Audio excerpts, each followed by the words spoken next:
Hello and welcome to the Sherlock Holmes Bedtime Stories podcast. Each episode is a section from a classic Sherlock Holmes story with relaxing music to help you fall asleep. If you love the podcast and never miss an episode, please follow us on Spotify and Apple Podcasts and leave a 5-star rating. If our podcast has become a part of your bedtime routine, please consider supporting the show by clicking the link in the show notes. Our show is completely free, in part thanks to support from listeners like you. There are options to give one time or on a monthly basis. So, sleep easier by clicking the Support This Podcast link in the show notes and become a supporter today. And as always, if you're enjoying the pod, please spread the word. Sharing with friends and family really does help. Thank you for joining us this evening.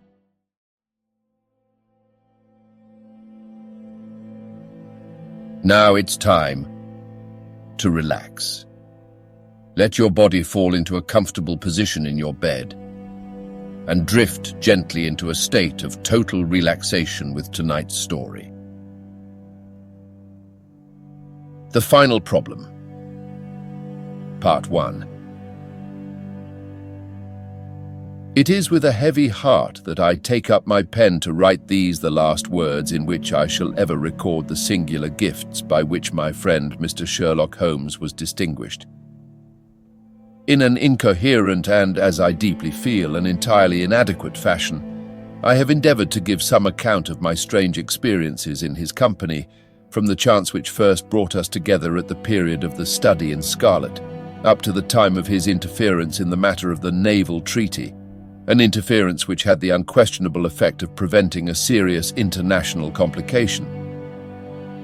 It was my intention to have stopped there, and to have said nothing of that event which has created a void in my life, which the lapse of 2 years has done little to fill. My hand has been forced, however, by the recent letters in which Colonel James Moriarty defends the memory of his brother, and I have no choice but to lay the facts before the public exactly as they occurred. I alone know the absolute truth of the matter, and I'm satisfied that the time has come when no good purpose is to be served by its suppression. As far as I know, there have been only 3 accounts in the public press: that in the Journal de Genève on May 6, 1891, the Reuters dispatch in the English papers on May 7th, and finally, the recent letter to which I have alluded. Of these, the first and second were extremely condensed, while the last is, as I shall now show, an absolute perversion of the facts. It lies with me to tell for the first time what really took place between Professor Moriarty and Mr. Sherlock Holmes. It may be remembered that after my marriage and my subsequent start in private practice, the very intimate relations which had existed between Holmes and myself became to some extent modified.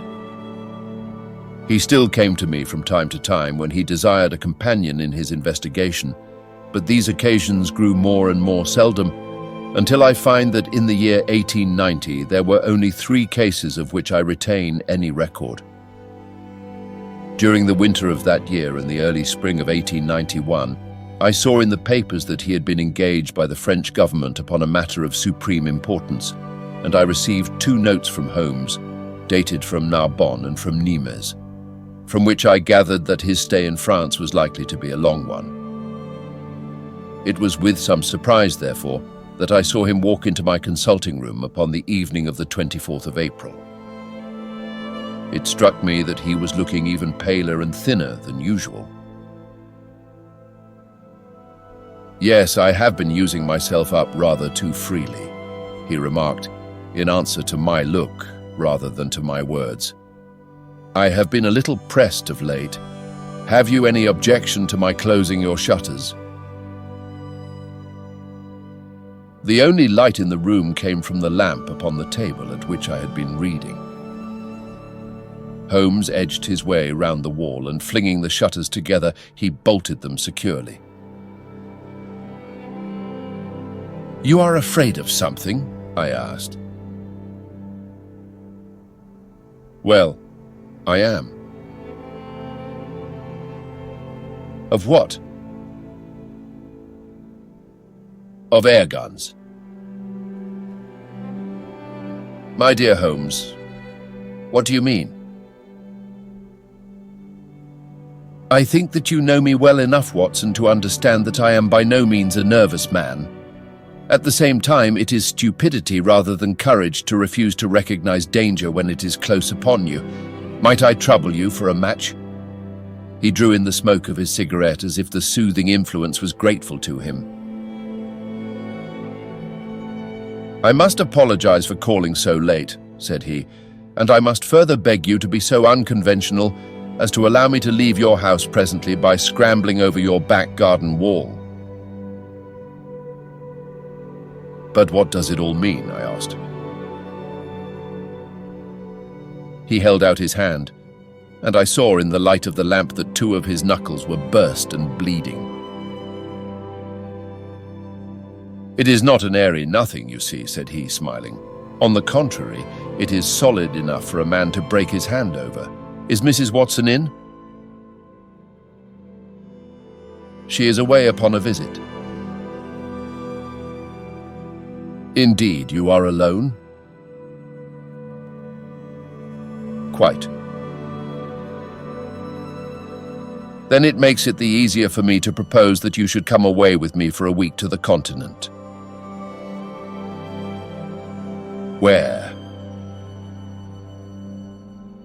Oh, anywhere. It's all the same to me. There was something very strange in all this. It was not Holmes's nature to take an aimless holiday, and something about his pale, worn face told me that his nerves were at their highest tension. He saw the question in my eyes, and putting his fingertips together and his elbows upon his knees, he explained the situation. You have probably never heard of Professor Moriarty, said he. Never. Aye, there's the genius and the wonder of the thing, he cried. The man pervades London, and no one has heard of him. That's what puts him on a pinnacle in the records of crime. I tell you, Watson, in all seriousness, that if I could beat that man, if I could free society of him, I should feel that my own career had reached its summit, and I should be prepared to turn to some more placid line in life. Between ourselves, the recent cases in which I have been of assistance to the royal family of Scandinavia and to the French Republic have left me in such a position that I could continue to live in the quiet fashion which is most congenial to me, and to concentrate my attention upon my chemical researches. But I could not rest, Watson. I could not sit quiet in my chair if I thought that such a man as Professor Moriarty were walking the streets of London unchallenged. What has he done, then? His career has been an extraordinary one. He is a man of good birth and excellent education, endowed by nature with a phenomenal mathematical faculty. At the age of 21, he wrote a treatise upon the binomial theorem, which has had a European vogue. On the strength of it, he won the mathematical chair at one of our smaller universities, and had, to all appearances, a most brilliant career before him. But the man had hereditary tendencies of the most diabolical kind. A criminal strain ran in his blood which, instead of being modified, was increased and rendered infinitely more dangerous by his extraordinary mental powers. Dark rumors gathered round him in the university town, and eventually he was compelled to resign his chair and to come down to London, where he set up as an army coach. So much is known to the world, but what I'm telling you now is what I have myself discovered. As you are aware, Watson, there is no one who knows the higher criminal world of London so well as I do. For years past, I have continually been conscious of some power behind the malefactor, some deep organizing power which forever stands in the way of the law and throws its shield over the wrongdoer. Again and again, in cases of the most varying sorts, forgery cases, robberies, murders, I have felt the presence of this force, and I have deduced its action in many of those undiscovered crimes in which I have not been personally consulted. For years I have endeavored to break through the veil which shrouded it, and at last the time came when I seized my thread and followed it, until it led me, after 1,000 cunning windings, to ex-Professor Moriarty of mathematical celebrity. He is the Napoleon of crime, Watson. He is the organizer of half that is evil and of nearly all that is undetected in this great city. He is a genius, a philosopher, an abstract thinker. He has a brain of the first order. He sits motionless like a spider in the center of its web, but that web has 1,000 radiations, and he knows well every quiver of each of them. He does little himself. He only plans. But his agents are numerous and splendidly organized. Is there a crime to be done, a paper to be abstracted, we will say, a house to be rifled, a man to be removed? The word is passed to the professor, the matter is organized and carried out. The agent may be caught. In that case, money is found for his bail or his defense. But the central power which uses the agent is never caught, never so much as suspected. This was the organization which I deduced, Watson, and which I devoted my whole energy to exposing and breaking up. But the professor was fenced round with safeguards so cunningly devised that, do what I would, it seemed impossible to get evidence which would convict in a court of law.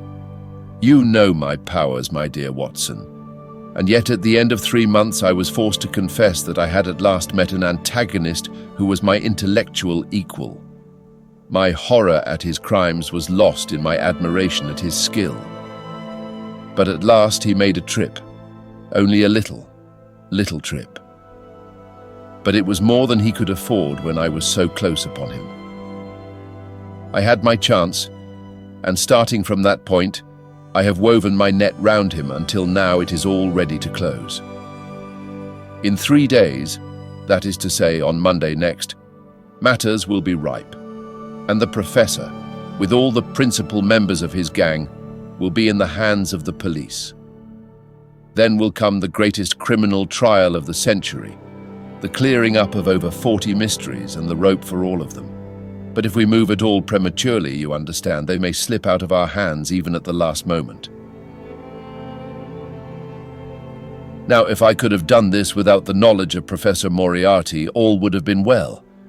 But he was too wily for that. He saw every step which I took to draw my toils round him. Again and again he strove to break away, but I as often headed him off. I tell you, my friend, that if a detailed account of that silent contest could be written, it would take its place as the most brilliant bit of thrust and parry work in the history of detection. Never have I risen to such a height, and never have I been so hard-pressed by an opponent. He cut deep, and yet I just undercut him. This morning the last steps were taken, and 3 days only were wanted to complete the business. I was sitting in my room thinking the matter over, when the door opened and Professor Moriarty stood before me. My nerves are fairly proof, Watson, but I must confess to a start when I saw the very man who had been so much in my thoughts standing there on my threshold. His appearance was quite familiar to me. He is extremely tall and thin, his forehead domes out in a white curve, and his 2 eyes are deeply sunken in his head. He is clean-shaven, pale, and ascetic-looking, retaining something of the professor in his features. His shoulders are rounded from much study, and his face protrudes forward, and is forever slowly oscillating from side to side in a curiously reptilian fashion. He peered at me with great curiosity in his puckered eyes. "You have less frontal development than I should have expected," said he at last. "It is a dangerous habit to finger loaded firearms in the pocket of one's dressing gown." The fact is that upon his entrance I had instantly recognized the extreme personal danger in which I lay. The only conceivable escape for him lay in silencing my tongue. In an instant, I had slipped the revolver from the drawer into my pocket and was covering him through the cloth. At his remark, I drew the weapon out and laid it cocked upon the table. He still smiled and blinked, but there was something about his eyes which made me feel very glad that I had it there. "You evidently don't know me," said he. On the contrary, I answered, I think it is fairly evident that I do. Pray take a chair. I can spare you 5 minutes if you have anything to say. All that I have to say has already crossed your mind, said he. Then possibly my answer has crossed yours, I replied. You stand fast? Absolutely. He clapped his hand into his pocket, and I raised the pistol from the table, but he merely drew out a memorandum book in which he had scribbled some dates. You crossed my path on the 4th of January, said he. On the 23rd you incommoded me. By the middle of February, I was seriously inconvenienced by you. At the end of March, I was absolutely hampered in my plans. And now at the close of April, I find myself placed in such a position through your continual persecution that I am in positive danger of losing my liberty. The situation is becoming an impossible one. Have you any suggestion to make? I asked. You must drop it, Mr. Holmes, said he, swaying his face about. You really must, you know. After Monday, said I. Tut, tut, said he. I am quite sure that a man of your intelligence will see that there can be but one outcome to this affair. It is necessary that you should withdraw. You have worked things in such a fashion that we have only one resource left. It has been an intellectual treat to me to see the way in which you have grappled with this affair, and I say unaffectedly that it would be a grief to me to be forced to take any extreme measure. You smile, sir, but I assure you that it really would. Danger is part of my trade, I remarked. That is not danger, said he. It is inevitable destruction. You stand in the way not merely of an individual, but of a mighty organization, the full extent of which you, with all your cleverness, have been unable to realize. You must stand clear, Mr. Holmes, or be trodden underfoot. I am afraid, said I, rising, that in the pleasure of this conversation, I am neglecting business of importance which awaits me elsewhere. He rose also and looked at me in silence, shaking his head sadly. Well, well, said he at last. It seems a pity, but I have done what I could. I know every move of your game.